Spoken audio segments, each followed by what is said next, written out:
மட்டக்களப்பின் மழைக்கால சுவை மரவள்ளி கிழங்கு பொரியல். Welcome back to our taste. Will புதுசா subscribe பண்ணாங்க. மழையின் துளியில் லயம் இருக்குது, துளிகள் விழுந்து ஸ்வரம் பிரிக்குது. மாமா ஏ மாமா.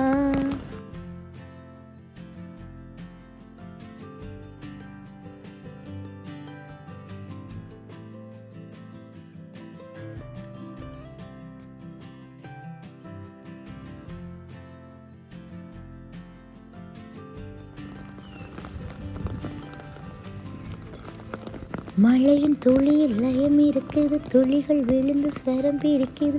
மாமா ஏ மாமா. அனைவருக்கும் அன்பான வணக்கம். இங்கே சரியான மழையாக இருக்கு பாருங்க, முத்து முத்தாக கொண்டு விழுது தனிப்பட்டு. பூவானம் பூவ அதில் ஏதேதோ கானம், ஆராரோ பாடும் அதில் ஆனந்தம் கூடும்.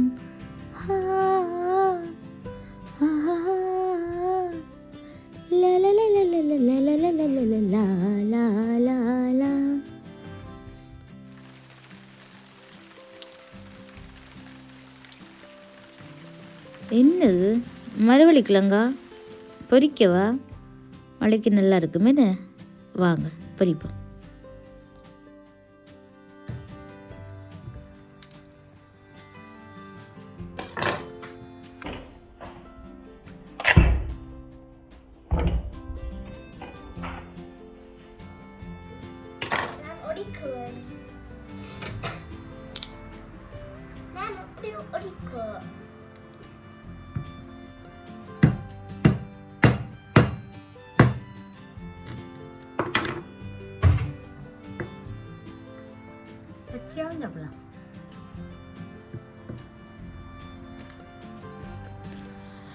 இங்கே நல்ல மழை.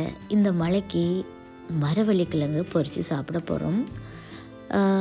எங்களோட ஊரில் மட்டக்களப்பில் மழை கண்டாலே எங்களுக்கு ஞாபகம் வருது இந்த மரவள்ளி கிழங்கு அவியல் பொரியல் இதுவெல்லாம் தான்.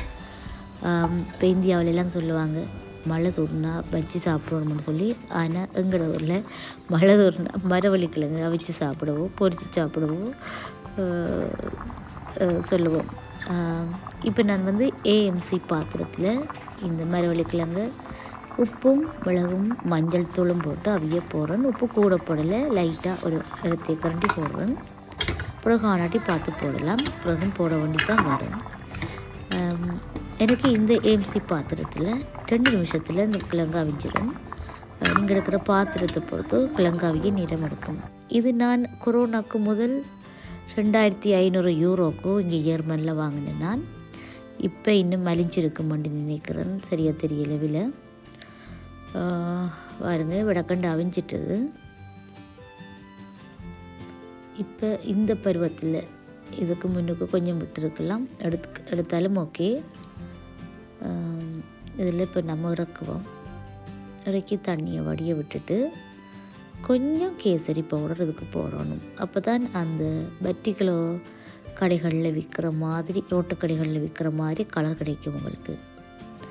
கொஞ்சமாக ஒரு பிஞ்சு அளவு அந்த கேசரி பவுடர் போடுவோம். இப்போ இந்த கிழங்கை வடித்து வைக்கிற இந்த அரிதட்டு கூட இதுவும் ஏஎம்சி கம்பெனியோட தான் செட்டாக தான் வாங்கணும்.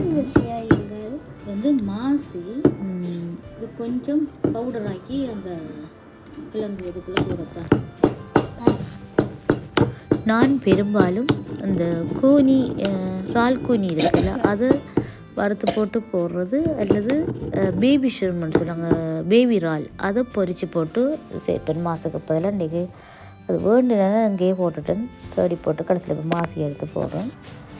நீங்கள் பேபி இறால் கிடந்தால் அதை சொட்டு எண்ணெயில் பொரிச்சிட்டு பவுடராக்கி போடலாம். அப்படி இல்லாட்டி சும்மாவும் போடலாம். அப்படி இல்லாட்டி கூனியை வறுத்து பவுடராக்கி இந்த இதோட மிக்ஸ் பண்ணி போடலாம். இப்போ வந்து தேங்காய் எண்ணெய் கொஞ்சம் இருக்கிறதால நான் சன்ஃப்ளவர் ஆயிலும் பாவிக்கிறேன், சூரியகாந்தி எண்ணெயும். இப்போ எண்ணெய் கொதிக்குதான்னு பார்த்துட்டு கொஞ்சம் கருவேப்பிலையை போட்டால் அது வாசமாகவும் இருக்கும். முன்னுக்கு கருவேப்பிலையை போட்டு பொரிச்சோம்னா எண்ணெய் ஃபுல்லாக அந்த தேங்காய் எண்ணெயில் கருவேப்பிலை பொரித்த வாசம் அது கிழங்குலேயும் இருக்கும். இந்த முஸ்லீம் மக்கள் கடைகளெல்லாம் மாட்டு கொழுப்பை சேர்த்து போட்டு பொரிப்பாங்க இந்த எண்ணெய்க்குள்ளே. அதுதான் அவங்களோட கடை பொரியல் நல்ல டேஸ்ட்டாக இருக்கிறது. இங்கே மாட்டு கொழுப்போ இல்லை ஆட்டு கொழுப்போ இருந்தால் போட்டு பொரிக்கலாம், அந்த வாசத்துக்கும் டேஸ்ட்டுக்கும். இப்போ 2 பக்கமும் பிரட்டி போட்டு நல்லா பொரிச்சு எடுத்தாச்சு. இப்படி பொரிக்கக்குள்ளே வெளியில் கிறிஸ்பியாகவும் உள்ளுக்குள்ளே சாஃப்டாகவும் இருக்கும். இது ஒரு பேப்பரில் எண்ணெயை வடிய விட்டு எடுப்போம்.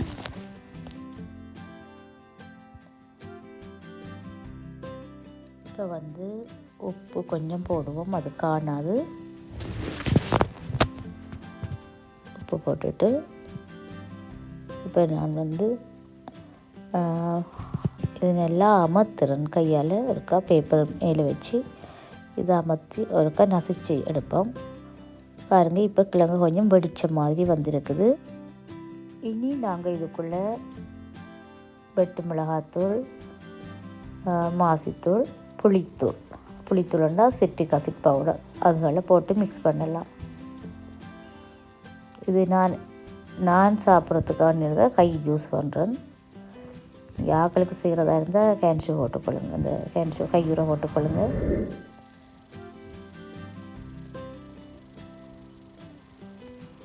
இப்போ உப்பு கொஞ்சம் போடுவோம்.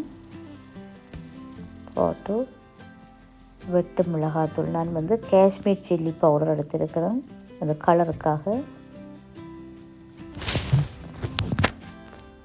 அதோடு இப்போ புளித்தூள் சேர்க்கிறேன். இதுக்கு தேசிக்காய் புளியெல்லாம் புளிஞ்சு விடுறதில்ல, புளித்தூள் தான் சேர்க்கிறது, அதாவது சிட்ரிக் ஆசிட் பவுடர். இப்போ வந்து மாசித்தூளுக்கு பதிலாக நீங்கள் இறால் கூனி பவுடர் சேர்க்கலாம். அப்படி இல்லாட்டி பேபி இறாலை பொரித்து போட்டு இதோட நீங்கள் சேர்க்கலாம். அது மிகவும் சுவையாக இருக்கும், மாசியை விட அந்த பேபி இறால் சேர்க்கிறது. இதோ மட்டக்களப்பின் மழைக்கால சுவையில் மரவள்ளி கிழங்கு பொரியல் ரெடி. ஒருக்கா செய்தீங்கன்னா திரும்ப திரும்ப செய்வீங்க, அவ்வளோ சுவையாக இருக்கும். கண்டிப்பாக ட்ரை பண்ணி பாருங்கள். மீண்டும் ஒரு காணொளியோடு உங்களை சந்திக்கும் வரை நன்றியுடன் தீபா.